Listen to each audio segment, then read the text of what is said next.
Мұхтар Мутин халқыбызның ең фажиғали артистларының бірісі. Ол 1937 жылны халық дұшманы деп қолға алына, һәм 41 жылда ашлықтан этлер тарафынан толанып өлтіріле. Мұның шахидлер бар, олар yazып шықтылар. Ол Ақтанш районының Тоқтылашақ ауылынан 1886 жылының 2 январында туған. Мұхтар Мутин гимназияда оқи, бұл урысша оқи. Уфаның дене зиратында біздің шайында хисапшы қылып ішлей башлай. Қазаннан артистлар келелер де енді Уфада спектакль қоярға ойлар. Ләкин рұқсат бермейлер. Бұларға айталар, мына дене назаратында бір артист бар. Әгер де сіз аның янына барсағыз, мына ол кіші Халид Ешек дейлер. Бұл күрәді өтеге айта, мына спектакльні қойдырға керек, мұның динге бір нинді қатнашы жоқ.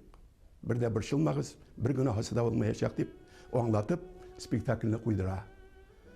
Ләкин өзі артист боларақ, аның тіләге орыс артистларынан үйреніп, олар білән қатта гастрольге шығып кете.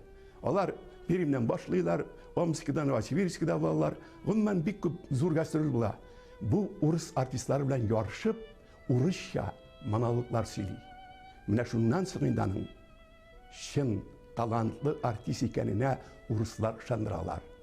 У тебя огромное будущее. Ты будешь великим артистом дейлер.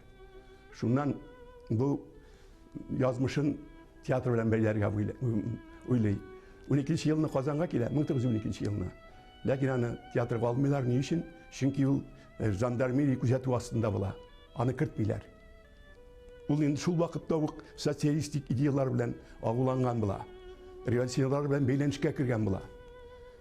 15 елны ширкәт труппасында эшли. Казанга 1919 елны килә һәм беренче мәртәбә татар театрын төзүче һәм дәүләт театр итеп эшләүче кеше менә ул. Хәзер менә яшьләр театры бар бит, урысның яшьләр театры. Шул яшьләр театрының бинасын ул менә шәрык стилендә эшләнгән бит. Ул аны төзәтеп бирә.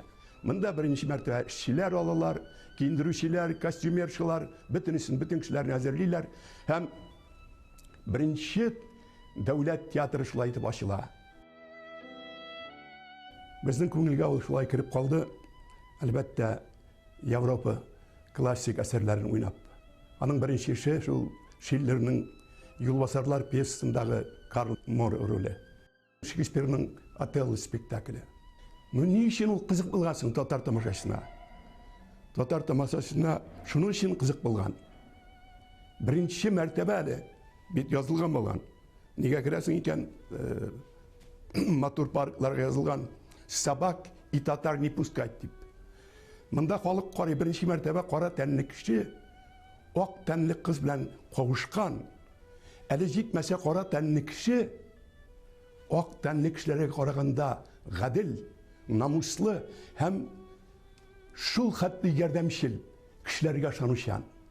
Менә шушы әйберләр аны харап итә. Тамашачы кара тәнле кешене татар кешесе итеп кабул итә. Татарда шундый кешеләр булырга мөмкин. Һәм фикере кала шундый. Бүтән кешеләр бер тигез. Шушы фикерне ул бик артист буларак ачып бирә. Инде ишенчесе мин игътибар итәрем әлбәттә Шекспирның Гамлетына. Ул татар артистлары арасыннан иң беренче трагик артист дөнья масштабында дип язылып чыкты газетләрдә. Халыкларга аңлаттылар. Менә шушы әйберләр аның бик артист икәнен исбат иттеләр Мұхтар Мутинның. Әлбәттә кызганыч, аның үзенең мәктәбе булмады. Аның алымын алып барлык трагик артистлар булмады. Ләкин татар театрын, татар сәнгатен Мұхтар Мутиннан башка күз алдына китерү мөмкин түгел.